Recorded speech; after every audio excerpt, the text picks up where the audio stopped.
Hello, আসসালামু আলাইকুম। শখের খামার ফরিদপুর ইউটিউব চ্যানেল থেকে ছোট্ট একটা শর্ট ভিডিও নিয়ে চলে আসলাম। তো আজকে হচ্ছে আমার সোনালী সুপার হাইব্রিড মুরগির বাচ্চার বয়স 22 দিন। তো 22 দিনে আজকে হচ্ছে আমি রানীক্ষেতের দ্বিতীয় ডোজ ভ্যাকসিন করব।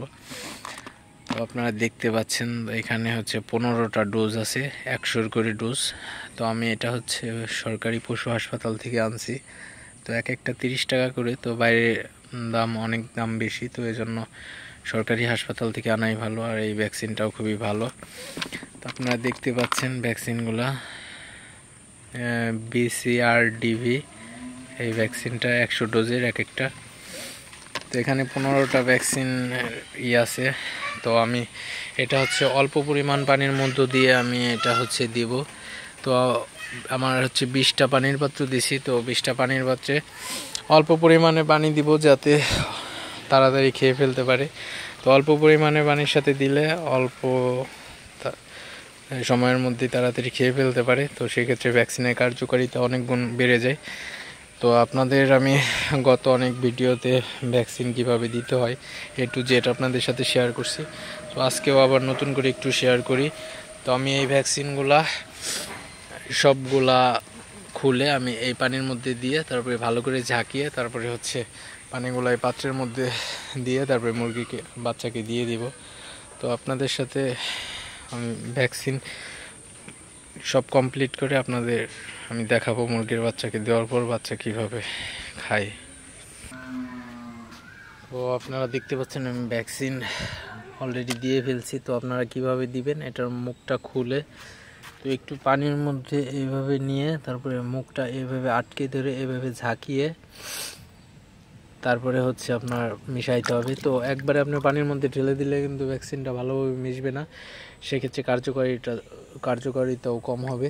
তো সেক্ষেত্রে অবশ্যই ভালোভাবে ঝাঁকিয়ে তারপরে পানির মধ্যে ছাড়বেন। তো এখন হচ্ছে আমি এই ভ্যাকসিনের পানিটা হচ্ছে আমি পানির পাত্রের মধ্যে দিয়ে দিব, তারপরে মুরগির বাচ্চাকে দিব। তো ভ্যাকসিনের পানির পাত্রের মধ্যে অলরেডি ভরা হয়ে গেছে। তো এখন ভ্যাকসিন দিব। তো এখানে সব এনে রাখা হয়েছে। তো এখন মুরগির বাচ্চাকে সব দিয়ে দিব। এখন আমার এই সেটের বাচ্চাদের ভ্যাকসিন দিব।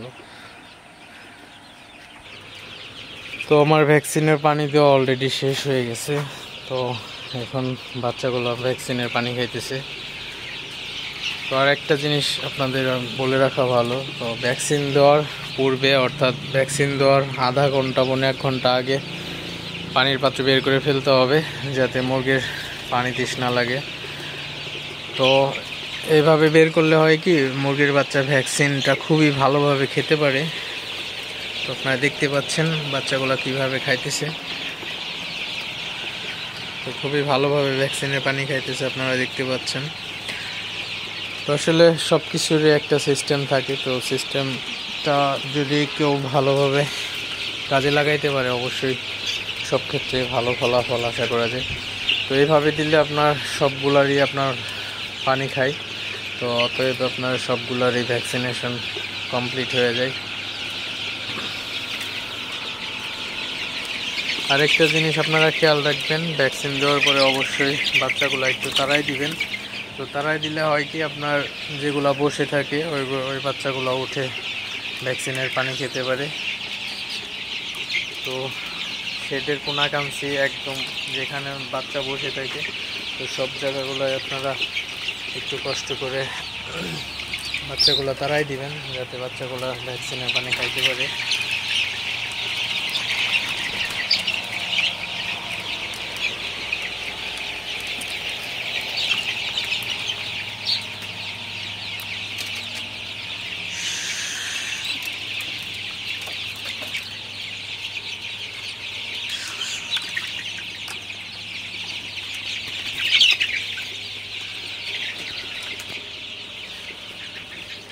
যারা মুরগি পালন করেন অবশ্যই ভ্যাকসিনেশন কমপ্লিট করবেন, কারণ সময় মতো টিকা দিলে কোনো রোগবালাই মুরগিকে রোগাক্রান্ত করতে পারে না।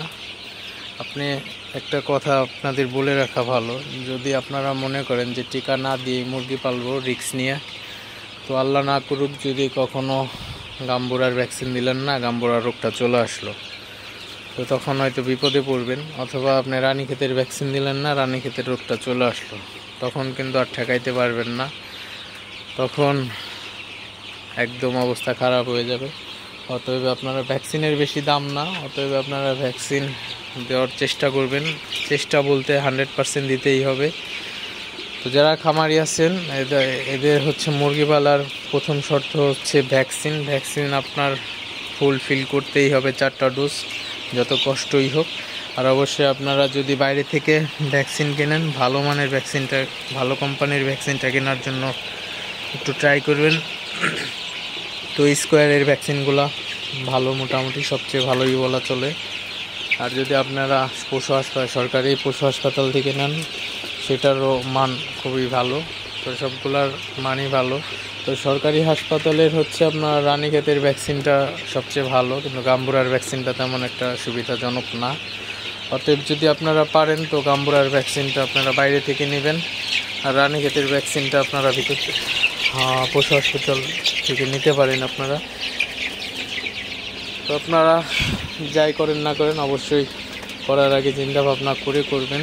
যদি না বুঝেন কারো কাছে পরামর্শ নেবেন, এবং ভেটেরিনারি ডাক্তারের কাছেও পরামর্শ নিতে পারেন আপনারা। তো কিভাবে ভ্যাকসিন করলাম গত কয়েকটা ভিডিওতে আপনাদের দেখাইছি, তো আজকে ডিটেলসে আপনাদের সাথে আলোচনা করলাম।